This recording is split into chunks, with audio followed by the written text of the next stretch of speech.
Cordial saludo, mi nombre es María Paula Calderón, soy estudiante de la Universidad Nacional Abierta y a Distancia. Esta ponencia tiene lugar en el curso Pensamiento Social y Sociológico Latinoamericano. En el contenido de este video voy a exponer diferentes conceptos y corrientes sociológicas relacionadas con el pensamiento latinoamericano y las implicaciones que esto tiene en la economía, en la sociología y las relaciones internacionales.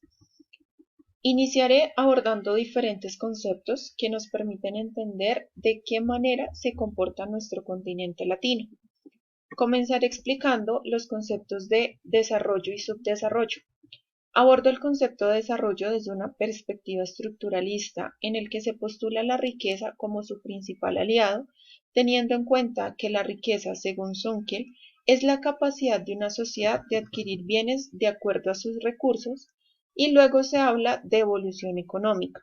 Lo anterior lo retomé de el concepto de desarrollo, posiciones teóricas más relevantes, de Mujica y Rincón en el año 2015. América Latina ha pasado por varios retos para mantener su economía, así que empezó su desarrollo con el implemento de maquinaria y nuevas tecnologías de producción. Sin embargo, toda esta inversión proviene de capital extranjero según Prebisch, que a su vez genera dependencia frente a las decisiones y recursos que se destinen para el crecimiento económico del continente. Ahora bien, este afán de sobresalir tiene origen en terminar con el subdesarrollo y el atraso que siempre ha aquejado a Latinoamérica. La sociedad tradicional se caracteriza por basar sus creencias en la religión, su sustento económico es principalmente la agricultura y se trabaja solo para vivir con lo básico. Sin embargo, en una sociedad moderna, la base de la economía es la industria y la producción de capital. De acuerdo a estos conceptos, puedo decir que América Latina pertenece a una sociedad tradicional en cuanto a cultura, en cuanto a creencias, pero en cuestión económica tiene una tendencia a ser una sociedad moderna. Ahora continúo con los conceptos de centralidad y periferia. Los países centrales son los que tienen las bases productivas y manejan el comercio de importación y exportación. Asimismo, son los actores de la explotación de los recursos naturales. Uno de los países centrales en este momento es Estados Unidos. Por otra parte, están los países periféricos que se caracterizan por tener desigualdades sociales y económicas y tienen un nivel de productividad bajo en relación con los países centrales. Todos los conceptos están anteriormente explicados tienen una directa relación con el capitalismo y la dependencia, pues el capitalismo es un modelo económico que se basa en la producción de bienes para el consumo, pero que al mismo tiempo produce desigualdad y pobreza. Realmente este modelo económico hace que Latinoamérica dependa de las grandes industrias, formando riqueza para los grandes empresarios y dejando a Latinoamérica dependiendo 100% de la producción que estos mismos realizan. Siguiente a esto me refiero al eurocentrismo y etnocentrismo. El eurocentrismo se basa en las ideas de raza y dominación por parte de los dominantes hacia el pueblo invadido. Los europeos impusieron su ideología, sus creencias y su economía al pueblo latinoamericano. Según Quijano en 1992, esa perspectiva binaria, dualista, de conocimiento, peculiar del eurocentrismo, se impuso como mundialmente hegemónica en el mismo cauce de la expansión del dominio colonial de Europa sobre el mundo. De acuerdo a la cita anterior, el eurocentrismo tiene relación con lo colonial, pues la expansión de su hegemonía dio paso al proceso de dominación. Continúo con lo rural y lo urbano, y aquí me gustaría basar mi argumentación en un texto de Padilla que se titula Síntesis de revisión bibliográfica sobre la concepción y la definición de lo rural y lo urbano. En este artículo, la autora recalca que estos conceptos se han redefinido gracias a los procesos de globalización y producción.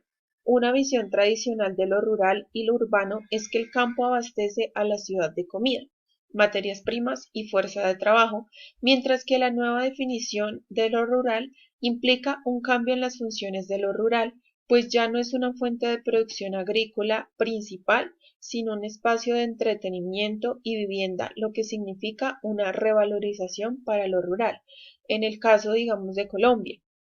Lo rural antes era lo principal, los campesinos eran los que abastecían las grandes ciudades, sembrando papa, yuca y pues demás bienes, pero hoy en día, con la implementación del TLC o el Tratado de Libre Comercio, se exportan y se importan muchos alimentos de otros países, lo que deja a los campesinos en una condición precaria o en una condición diferente, donde la agricultura pues ya no es una base principal y por el contrario, pues empiezan a generar nuevos modelos de ingreso, como el turismo, como la vivienda, pues para poder sostenerse. Entonces allí pues realmente se cambia un poco lo que es la visión tradicional de lo rural y pues de lo urbano al mismo tiempo. Prosigo con las industrias culturales, que también hacen parte de los procesos globalizadores, ya que generan un consumo cultural. Las industrias culturales se utilizan con el fin de imponer modas e ideologías, principalmente en los sectores jóvenes. Para el caso de la música, las disqueras invierten mucho dinero en publicidad y marketing digital para poder llegar a muchas personas y así aumentar sus ingresos y ganancias. La mayoría de canciones que escuchan los jóvenes hablan de cosas cotidianas que experimentan en sus grupos sociales. La hegemonía no solo viene de parte de las industrias latinas, sino también de las estadounidenses y europeas. La mayoría de disqueras que promocionan los artistas más famosos son extranjeras. Y pues bueno, no solo como tal de la música, el cine, las películas, el teatro, incluso pues hay un autor que también resalta no solo o sea, no solo el consumo cultural por parte de música, cine, sino que también el hecho de el consumo por moda, el consumo del vestuario, ese también hace parte como tal de una industria cultural. Ahora bien, la hegemonía se puede entender como una fuerza de dominación que genera alineación de pensamiento y según Gramsci, el concepto de hegemonía permite comprender las relaciones de poder que se presentan en el orden económico, político, cultural e ideológico en una determinada estructura social. Esto se logra a través de una dominación ideológica, así que esta dominación se realiza a través de una ideología impuesta. Aquí también podemos incluir a la brecha del conocimiento y de la tecnología, en la que se utiliza el conocimiento como puente de manipulación y la tecnología se convierte en un bien consumista.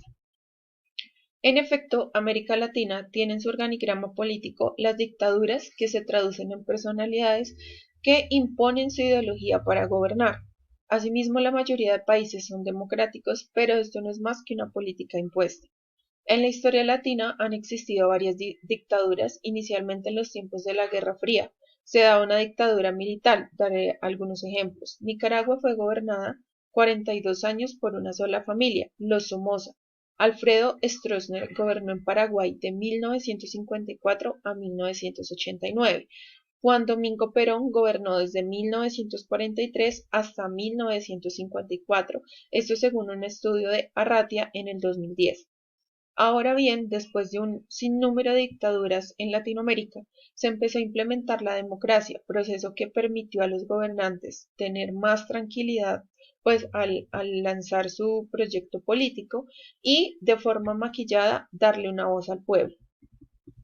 Continúo con la segunda parte de la ponencia, en la que explicaré cuáles son las principales corrientes sociológicas latinoamericanas, cuáles son sus principales autores, postulados y la influencia que ha tenido en el desarrollo de la misma. La primera es la teoría desarrollista estructuralista de la CEPAL. Sus principales precursores fueron Raúl Prebisch y Osvaldo Zunke. Se dio entre los años 1950 y 1980 y sus principales postulados consisten en que Latinoamérica importara materias primas y se implementaran modernas maneras de producir con el fin de acabar con el subdesarrollo que siempre ha caracterizado la economía latinoamericana. En este punto podemos retomar los conceptos de centro-periferia trabajados también por Prebisch, en el que resalta que el subdesarrollo de los países del tercer mundo se da por la brecha que hay entre los países centrales y los periféricos. Prosigo con la teoría de la dependencia. Sus principales autores son Osvaldo Zunkel, Celso Furtado, Aníbal Pinto, Al Ferrer, Ruy Marín, Fernando Cardoso y Teodonio dos Santos. Su teoría principalmente repercute en la economía periférica, pues debido al desarrollo que se maneja en países centrales, se afectan los países con una economía inestable, así que estos países estaban condicionados al imperialismo y surgimiento de nuevas potencias. Luego está la teoría de la liberación. Leonardo Boff, Enrique Dussel, Carlos Mesters, Rubén Alves y Gustavo Gutiérrez fueron sus principales autores.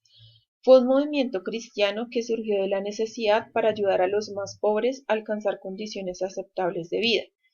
Ahora continúo con la teoría del desarrollo y subdesarrollo, que se basa en dar respuesta al proceso de desarrollo económico y el entender por qué los países capitalistas impiden la producción primaria. Quiero citar en ese momento a Zunkel.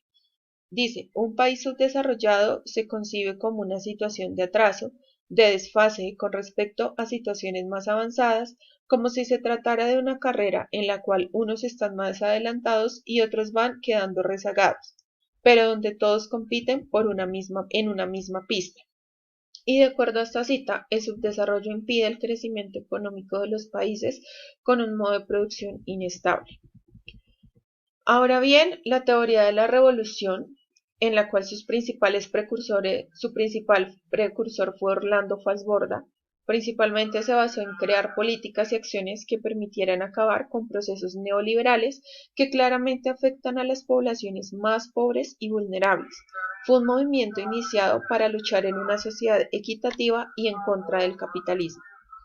Ahora defino las bases de la teoría de la decolonialidad del poder. Se define desde la idea de raza como un proceso de dominación en el que los indígenas, indios y negros eran los esclavos y los europeos o blancos, como ellos mismos se denominaban, fueron los que dominaron el pueblo latino.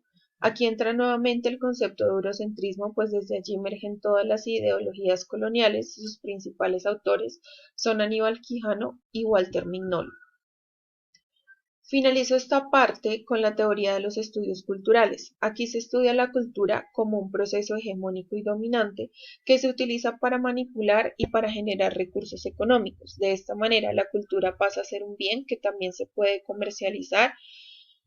El estudio de las industrias culturales tiene el fin de conocer cómo podemos hacer crecer la economía.